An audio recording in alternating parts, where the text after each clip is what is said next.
चलिए सीधा पॉइंट पे आते हैं। एक तरफ हम बात करते हैं इंडिया के फ्यूचर की, उसकी ज़बरदस्त यूथ पावर की, और दूसरी तरफ एक ऐसी वीडियो सामने आती है जो पूरे देश के लिए शर्मिंदगी बन जाती है।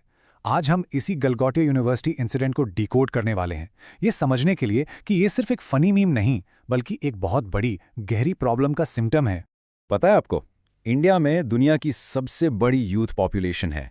600 मिलियन से भी ज्यादा लोग 25 साल से कम उम्र के हैं। इसी को हम कहते हैं अपना डेमोग्राफिक डिविडेंड। ये आइडिया कि हमारी इतनी बड़ी यंग वर्कफोर्स देश की इकोनॉमी को आगे ले जाएगी, ये हमारी सबसे बड़ी ताकत मानी जाती है। हमारा गर्व, वो जनरेशन जो इंडिया को सुपर पावर बनाएगी।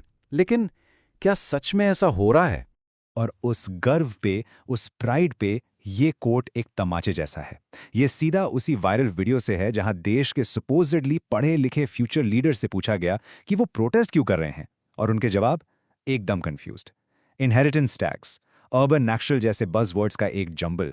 उन्हें पता तक नहीं था कि वो वहां खड़े क्यों हैं। तो आखिर हुआ क्या था? ये मामला इतना बड़ा इंटरनेशनल एम्बैरेसमेंट कैसे बन गया? चलिए इसे आराम से ब्रेक डाउन करते हैं।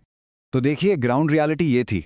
कुछ स्टूडेंट्स को एक पॉलिटिकल रैली में ले जाया गया। वहां एक जर्नलिस्ट ने उनसे कुछ बहुत ही बेसिक, बहुत ही सिंपल सवाल पूछने शुरू कर दिए। आप यहाँ क्यों आए हैं? इस प्रोटेस्ट का एजेंडा क्या है? मैनिफेस्टो में क्या लिखा है? यहाँ तक कि उसने कुछ सिंपल जनरल नॉलेज के क्वेश्चंस भी पूछे, और जवाब एक अजीब सी खामोशी और ऐसी कंफ्यूजन जिससे देखकर हंसी भी आए और दुख भी हो। और इसका नतीजा एक ट्रेजिकॉमेडी, मतलब एक ऐसी ट्रेजेडी जिस पर हंसी आ रही थी। वीडियो पहले इंडिया में वायरल हुई और फिर देखते ही देखते एक्स और रेडिट जैसे प्लेटफॉर्म्स पर इंटरनेशनल ऑडियंस तक पहुंच गई। वहां इसका खूब मजाक उड़ाया गया और इंडिया के एजुकेशन सिस्टम पर गंभीर सवाल उठाए गए। ये सिर्फ एक इंसिडेंट नहीं था, ये एक इंटरनेशनल शर्मिंदगी बन गया। लेकिन क्या इसमें सारी गलती इन स्टूडेंट्स की है, या फिर वो सिस्टम के प्रोडक्ट्स हैं जिसमें उन्हें पढ़ाया जा रहा है? ये इंसिडेंट हमें मजबूर करता है असली जड़ को देखने के लिए, इंडिया में प्राइवेट यूनिवर्सिटीज का बिजनेस मॉडल। ये जो टर्म आप यहाँ देख रहे हैं, एजुकेशन माफिया, सुनने में थोड़ा भारी लगता है, लेकिन सिचुएशन को बिल्कुल ठीक डिस्क्राइब करता है। ये एक ऐसे सिस्टम को रेफर करता है जहाँ एजुकेशन अब ज्ञान देने का जरिया नहीं रहा, बल्कि एक पैसा बनाने की मशीन बन चुका है, जहाँ क्वालिटी से ज्यादा प्रायोरिटी प्रॉफिट को दी जाती है। चलिए अब जरा रिटर्न ऑन इन्वेस्टमेंट की बात करते हैं, क्योंकि ये नंबर्स आंखें खोल देंगे। एक स्टूडेंट बीटेक डिग्री के लिए लगभग 7 से 8 लाख रुपए फीस भरता है, और बदले में उसे जो मीडियन स्टार्टिंग सैलरी मिलती है वो है सिर्फ 4 से 5 लाख सालाना। जरा सोचिए इसके बारे में। फीस के पैसे वसूल करने में ही सालों लग जाते हैं। ये सच में सवाल उठाता है कि इस इन्वेस्टमेंट पर असली रिटर्न है क्या?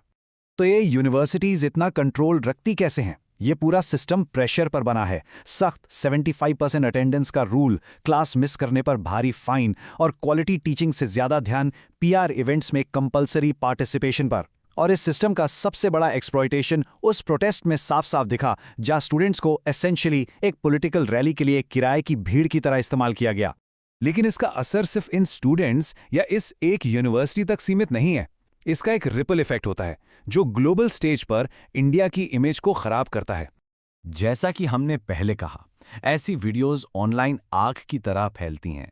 ये इंटरनेशनल कम्युनिटीज और फोरम्स पर मजाक का सामान बन जाती हैं, और एक डैमेजिंग स्टीरियोटाइप को मजबूत करती हैं कि इंडियन स्टूडेंट्स सिर्फ रट्टा मारने में अच्छे होते हैं, उन्हें रियल वर्ल्ड नॉलेज कुछ नहीं होती।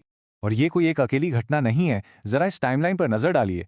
2024 में ये प्रोटेस्ट वाली वीडियो आई, और अभी हाल ही में फरवरी 2026 में इसी यूनिवर्सिटी ने एक एआई समिट में एक चाइनीज रोबोट डॉग को पेश किया, ये दावा करते हुए कि ये उनकी अपनी क्रिएशन है। जब सच सामने आया तो उन्हें वहां से निकाल दिया गया, जिससे एक बार फिर इंटरनेशनल बेइज्जती हुई। ये शर्मिंदगी का एक पैटर्न बन चुका है।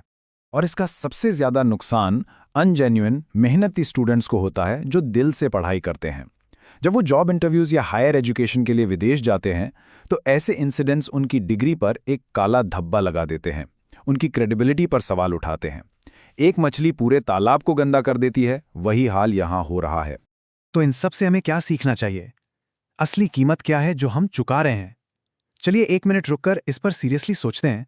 देखिए, असली कीमत सिर्फ वो 7 या 8 लाख रुपए फीस नहीं है। असली कीमत क्वालिटी एजुकेशन से किया गया समझौता है। ये उन मेहनती स्टूडेंट्स की रेप्यूटेशन को पहुंचा नुकसान है, और शायद सबसे बड़ी कीमत हमारे देश का सम्मान है, जिसे ऐसे इंसिडेंट्स के कारण मिट्टी में मिलाया जाता है। तो मैं हर स्टूडेंट और हर पेरेंट से आखिर में बस ये एक सवाल छोड़ना चाहता हूं। आपकी डिग्री आपके ज्ञान का सबूत है, या सिर्फ एक महंगी रसीद है उन 4 सालों की जो आपने एक बिल्डिंग के अंदर गुजारे हैं? ये एक ऐसी बात है जिस पर हम सबको सोचना होगा।